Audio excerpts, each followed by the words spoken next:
নমস্কাৰ।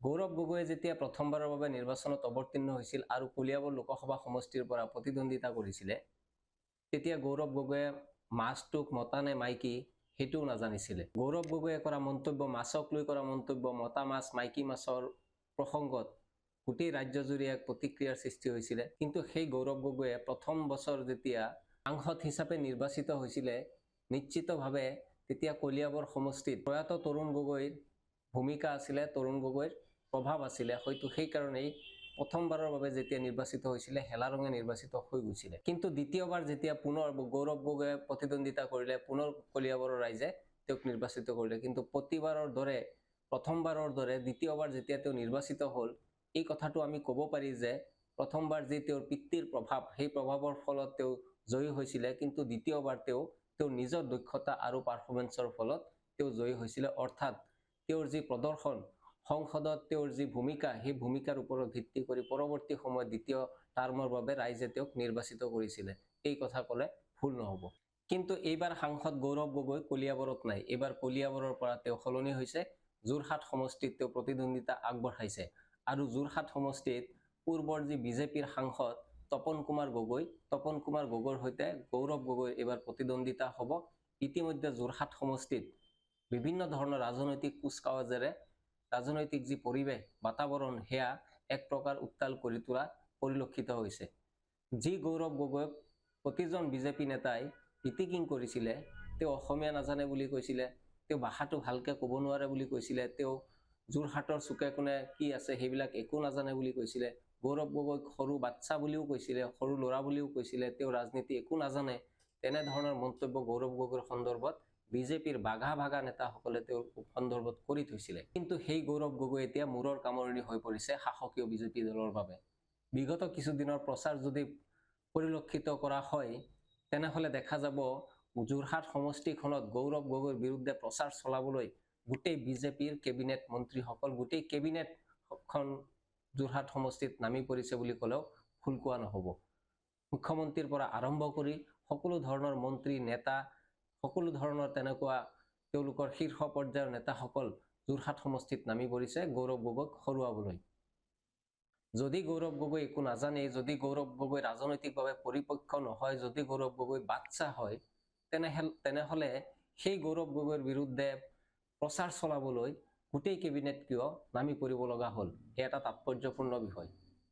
তেওঁলোকৰ ৰাজনৈতিক এনেধৰণৰ আচৰণৰ ফলত এই কথাটো স্পষ্ট হৈ পৰে যে গৌৰৱ গগৈ তেওঁলোকৰ বাবে প্ৰত্যাহ্বান হৈ পৰিছে, চেলেঞ্জ হৈ পৰিছে। গৌৰৱ গগৈ তপন কুমাৰ গগৈৰ সন্মুখত এক ডাঙৰ প্ৰতিদ্বন্দ্বী, এক শক্তিশালী প্ৰাৰ্থী হিচাপে থিয় দিছে।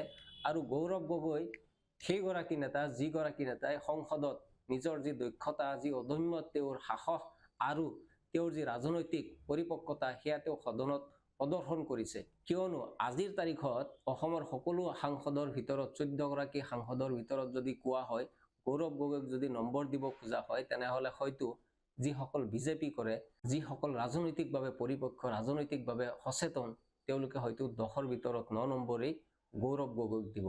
অৰ্থাৎ গৌৰৱ গগৈ কেৱল অসমৰে এগৰাকী নেতা হৈ থকা নাই, গৌৰৱ গগৈ গোটেই ভাৰতবৰ্ষৰ ৰাষ্ট্ৰীয় পৰ্যায়ৰ এগৰাকী নেতাৰ শাৰীত তেওঁ যাবলগীয়া এক ধৰণৰ নেতা হিচাপে তেওঁ ইতিমধ্যে প্ৰতিপন্ন হৈছে। আৰু সেয়া তেওঁ নিজৰ যি ৰাজনৈতিক আচাৰ ব্যৱহাৰ আৰু তেওঁৰ যি কৰ্মকাৰ্য, সেইবিলাকৰ জৰিয়তে তেওঁ উদাহৰণ হিচাপে দাঙি ধৰিছে।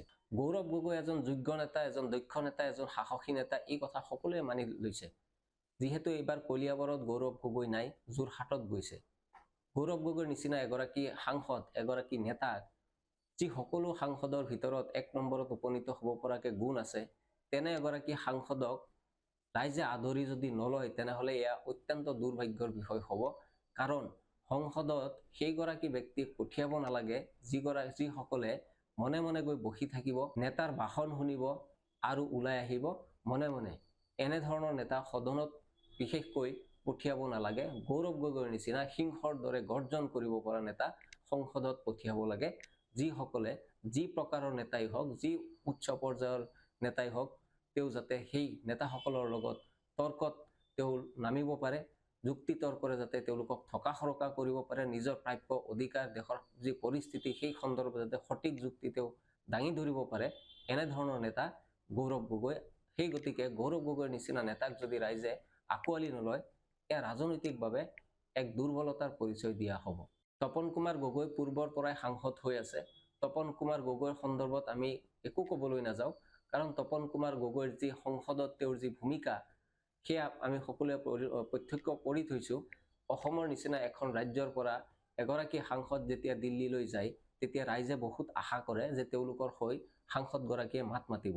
কিন্তু সাংসদগৰাকী যদি সদনত গৈ নিমাতে বহি থাকে, মনে মনে বহি থাকে, তেনেহ'লে তাতকৈ দুৰ্ভাগ্য ৰাইজৰ বাবে আন একো হ'ব নোৱাৰে। যোৰহাট লোকসভা সমষ্টিৰ ৰাইজে গৌৰৱ গগৈক ভোটদান কৰে নে তপন কুমাৰ গগৈক ভোটদান কৰে, সেয়া ৰাইজৰ নিজৰ অধিকাৰৰ কথা, নিজৰ বিষয় সেইবিলাক।